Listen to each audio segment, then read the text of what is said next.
progress or I have a secret.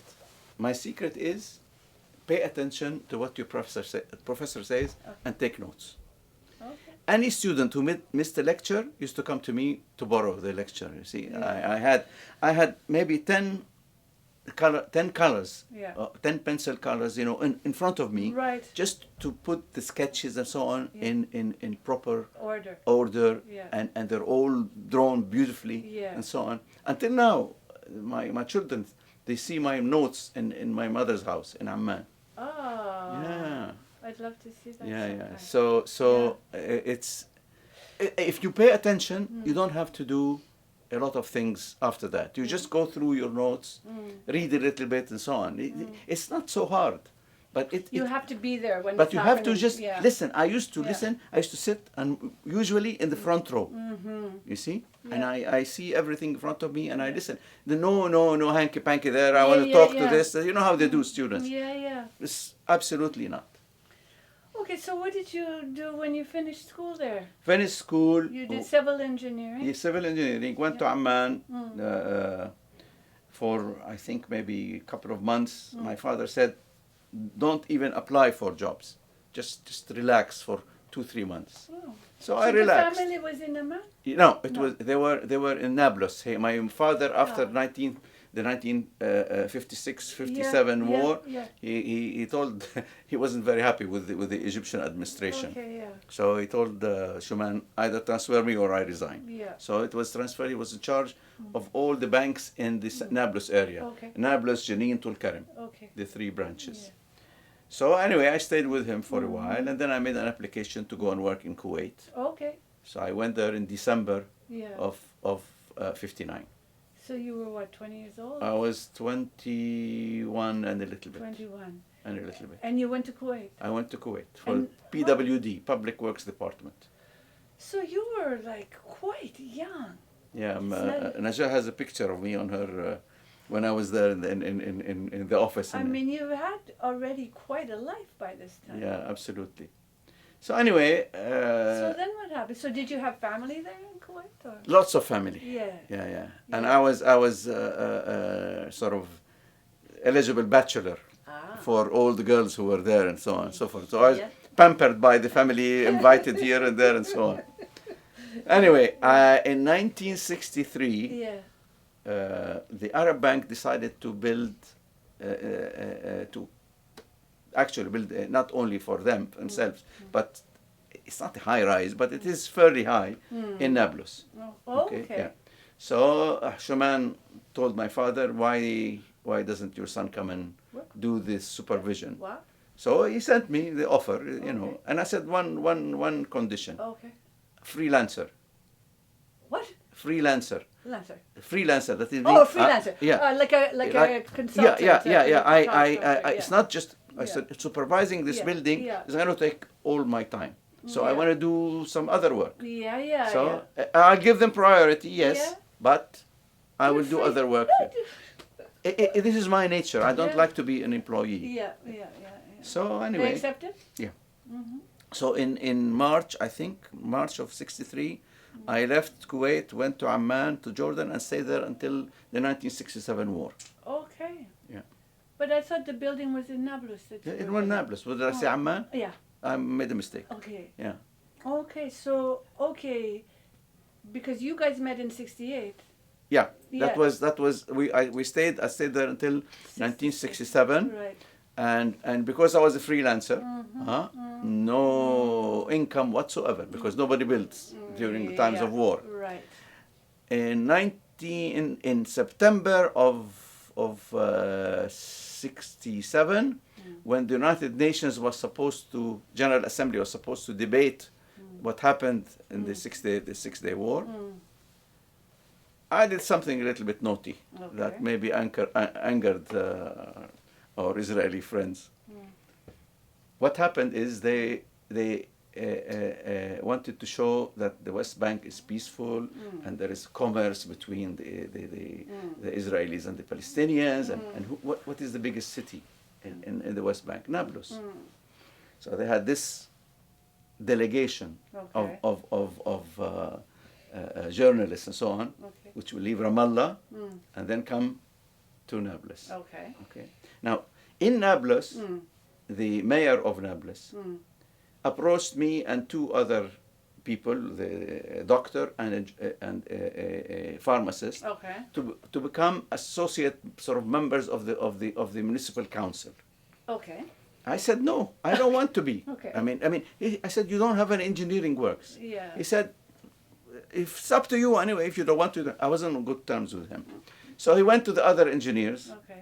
and they told him, no way, Mazen is our representative Okay. in the Jordanian Society, Engineer Society, Yeah. and he's still our representative here. Okay. So I was forced to accept. Okay. All three of us became, were the naughty ones. Okay. What did we do? What We did said, you do? how can we embarrass Yeah. our occupiers? Right. Close down the city. Okay. How do you close down the city? No. This is the plan, Yeah. okay? Each one of us will definitely knows 3-4 people he can trust, okay? And each one of the 4 or 3 or 4 would know another 3 or 4. Okay. So don't tell anybody anything. Just say, I need you to do something for me. I want you to be there on such a place at such a time. We appointed no telephones, no nothing, because everything can be found out. Right. Okay? So we asked a Word of taxi mouth. driver. Yeah. As soon as the delegation leaves Ramallah, Yeah. he drives like crazy. Okay. And he comes and he gives us at least 15-minute window. Yeah. Okay? Because there is no way after Yeah. that communications or whatever Right. will not reach the delegation. Right. To make things worse, Yeah. the Israelis brought in busloads of people to show the Yeah, journalists yeah. that they're a good mixer. Okay, fine. In 10 minutes, Sharon, there was not a cat walking the streets. When the driver came, I took and met my 3 friends, Yeah. and they met theirs and so on, and you could see the shutters just closing, close the town. They came in, there was nobody. And God knows what happens after that. First of all, I didn't go to sleep in my parents' house. I took my pajama and my toothbrush and so on and my towel, and I went to sleep at a friend's house. Okay. Okay, that's number 1. Number 2, I told my dad, don't contact me. I will send. What have you done? I said, I've done nothing serious. Yeah. So anyway, the following day, I went to sort of a guy who was married and has children. I told his son, 10-year-old, I said, go to my. They were very close to us. Yeah. Go to my mother. Bring with you a bunch of either parsley or mint or something, as if your Yeah. mother sent you. Yeah. Yeah. But ask my father, should I come home Yeah. or stay Okay. where I am? Yeah. He came back. He said, your dad says stay where you are. Oh. Don't move. Okay. Okay. And then my father comes. I know what you've done. Your 2 friends are already in jail. Uh-oh. Huh? I said, did anybody ask? He said, no, but I made all the arrangements. Come and say goodbye to your mother. I went home. My suitcase was packed. Ooh. And a taxi took me to the Jordan River border, to a farm there. Okay. And I crossed. Oh, for heaven's And sake. I said, in 3 days, Yeah. if they don't ask about you, Yeah. you can come back the same way. Okay. But if they do, I'm Yeah. going to send you word and you stay where you are. Don't come back. Okay. I didn't come back. Really? Yeah. I went to see my brother, Yeah. who was working in Saudi Arabia. And I was offered the job there. And I didn't want to accept because I said, I don't want to work in the desert anymore after leaving Kuwait. But Yeah. everybody told me you're stupid. I mean, where are you going to find work? Yeah. We're coming out of a war and so on. So anyway, I accepted the job. I said, okay, I'll accept it for 1 year. 21 years. Yeah. Stayed in Saudi for 21 years. Wow. Yeah. So you must have been sad to leave Nablus. Saudi is an experience on its own because sure they are I don't know if you want to call them Arabs like they are there or Muslims and so on, but they are so different, it's unbelievable. Yeah. Yeah. I mean, they are, especially after the adoption of the Wahhabi sect Yeah. of Islam and the strictness and this and that, They have, in 21 years, they have never failed to surprise me. Let's put it this way. Well, and let's say that's not all good surprises. Absolutely. No. Absolutely, 100%. You have a royal family with pampered members. There are about five. There were 5,000 members at the time. Maybe now there are 25,000. I really don't know. And few of them are real gentlemen. And I've dealt with them many times. There are a couple of them that are absolute, real gentlemen to the fullest meaning of the word. But the majority, oh my God, they're just spoiled kids. That's what they are. Yeah, but was it a big Palestinian community that you? Very big. Yeah. In Kuwait, it was very big until 1990 and Saddam Hussein and so on.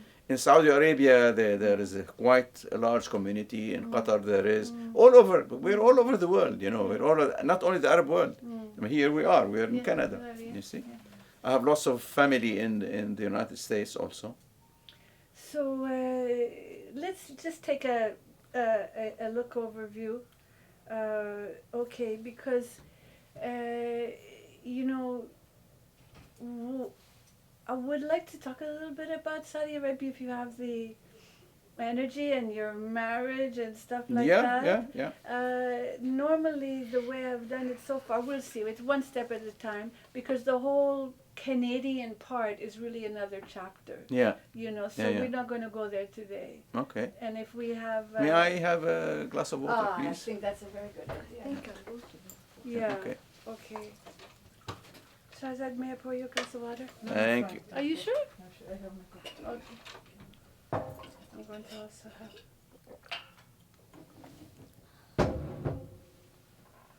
Oh my goodness, it's a life. What a life, huh? What? Yeah. I mean... I really wish Yeah. my late father was alive. Yeah. He would have given you Yeah. information that would boggle your mind. Yeah. It's not me because I'm his son. Yeah. Everybody says that. Yeah. We begged him, for God's sake, Yeah. record, this thing. Yeah. That he wouldn't. When did he die? He died in 1984 Yeah. while I was watching him like that. How come? Where were you?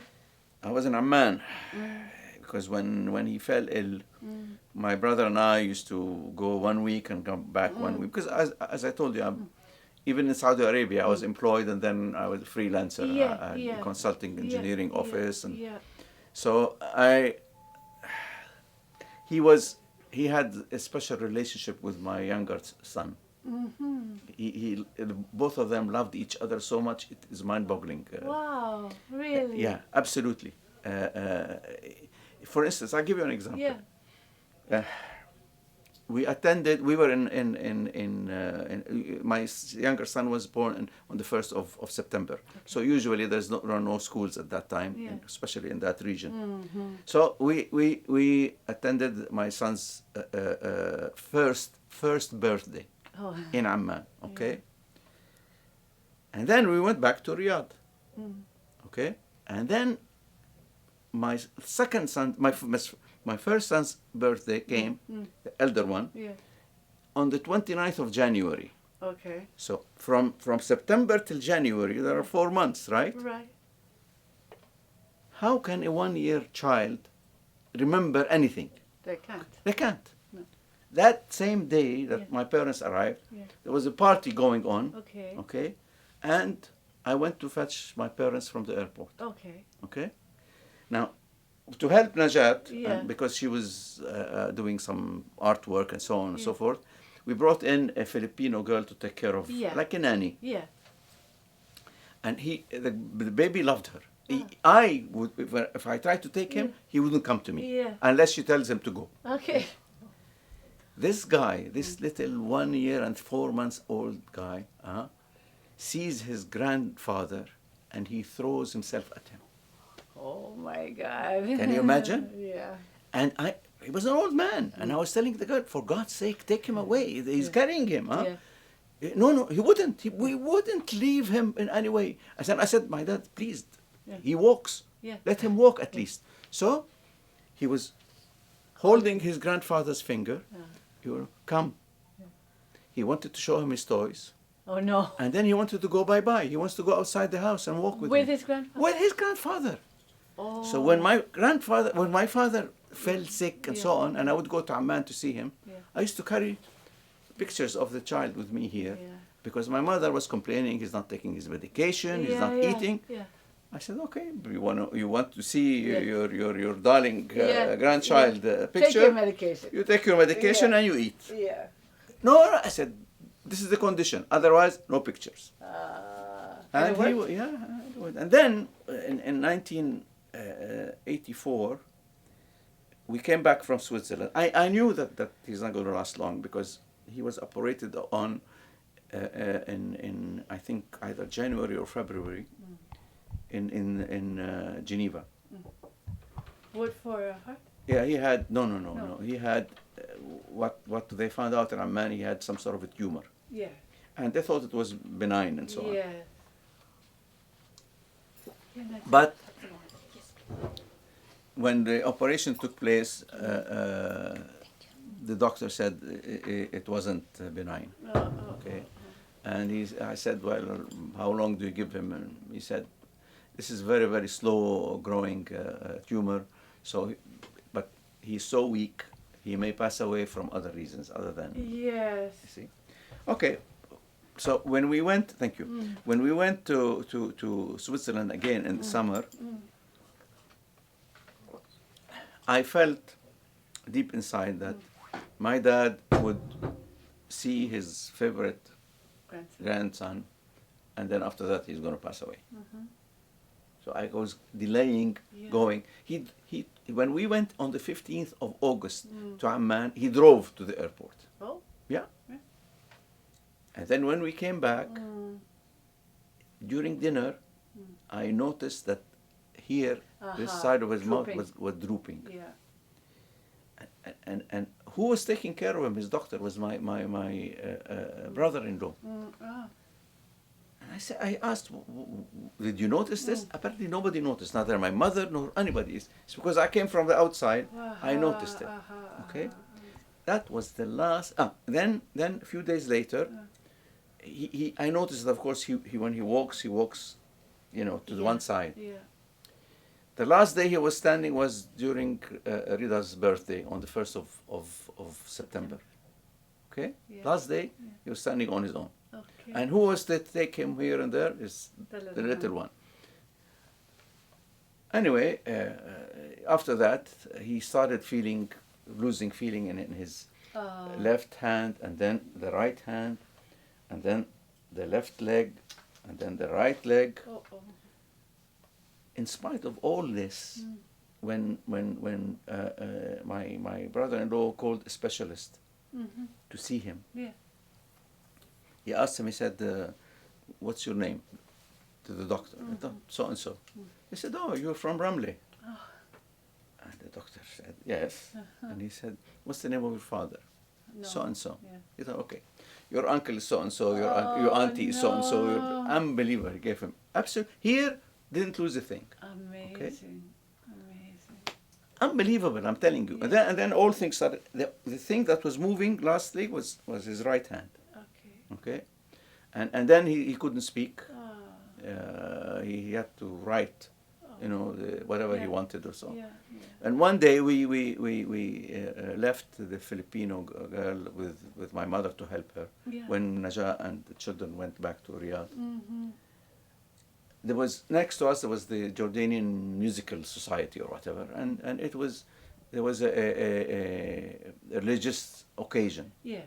The beginning of the Hijri New Year. Yeah. So they were singing all these religious songs, and she noticed that they sounded religious, this Filipino girl. So she asked my mother, what is this? What are they singing? Yeah. My mother said, oh, that's the beginning of the year. What year is that? My mother didn't know. Okay. Or at least she was so distracted. Yeah. She asked my sister didn't know. Yeah. With the right hand. Oh, They no. brought him a piece of paper and a pen, and he wrote to them the year. That's crazy. 1st of October, Yeah. He died. he died. You watched. You were with him. I was with him, but we used to take, as they say, turns into Yeah. staying with him. Yeah. It was my turn. Yeah. The early morning shift, Yeah. 6:30 in the morning. I noticed the heavy breathing, of Yeah. course, abdominal